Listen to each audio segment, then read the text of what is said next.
Hi, this is Anderson Opus 33, number 21. We're almost done.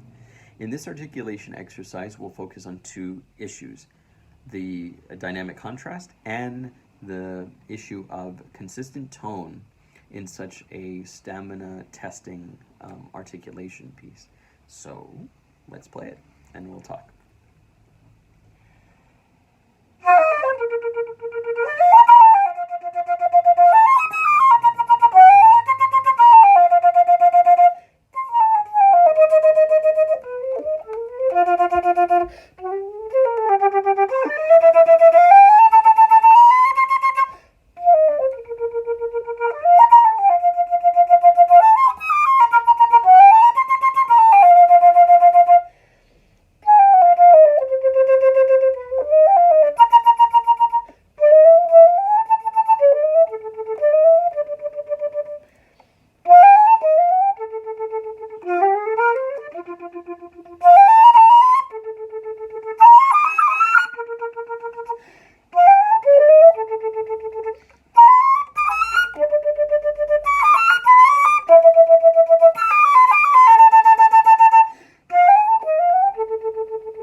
Sorry about that at the end. But as you can see, it's very, very exhausting, like our other Anderson articulation studies.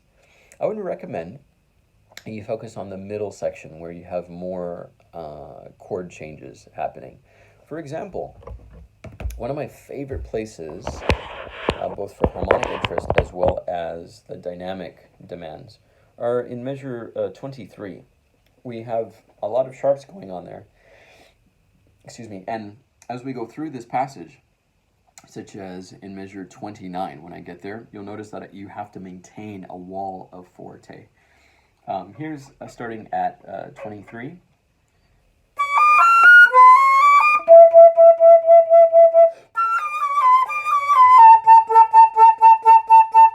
Mezzo forte to all forte, and maintaining that is very difficult. Why? When we use a lot of air, the lips, because a lot of air passes through our lips, it tends for it to make it spread open. So you have to counter that by creating a stable aperture. Aperture is the hole in our lips, in our embouchure. So one of the things that I do is, I hope you notice when I'm playing, I pull back just a little bit so that I maintain the shape of the aperture. Especially in that middle register. Middle E has a tendency of cracking in measure 23.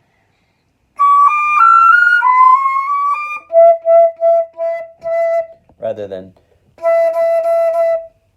a relaxed embouchure on that E in a forte dynamic is inconsistent. Every time you blow, your lips are going to come. They change shape. They come around. So to counterbalance that, you go. You pull back a little bit, and that makes the lips a little bit more taut and less likely to change. Here's without, or fully relaxed. Air in the cheeks. As you heard, that middle E cracked. It's not as reliable as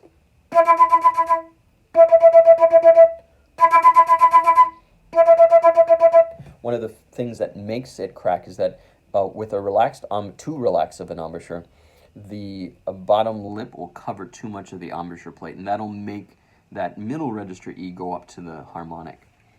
Remember, when we cover, the air is closer to the strike edge, and so it has a higher chance of doubling the speed of the air, which will make the higher harmonics come out, or the higher notes come out. So that's one of my tips. In middle register and low register, pull back your aperture, your embouchure, your lips, so that your aperture stays the same. And then you'll have a much higher chance of having a consistent tone quality.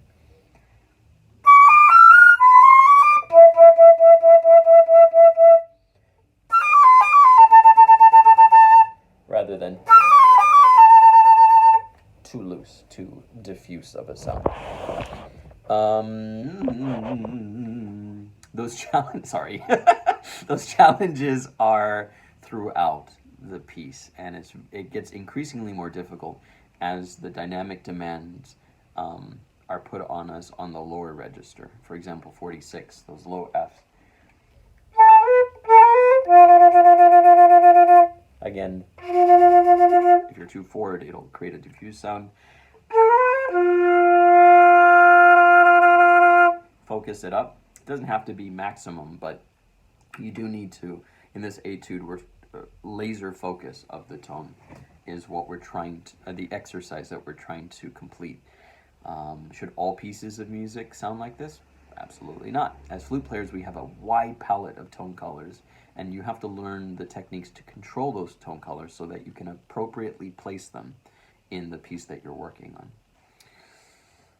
Other than that, I don't have too many other things to say. The final test, of course, of your aperture control and strength is the last measure. Make sure that those low notes don't crack. If you're just blowing more air, that's not the right technique. It will crack for sure. You'll get something like that. So, or a weak tone, like because you'll pull back because you don't want to hear the crack. But it asks for fortissimo.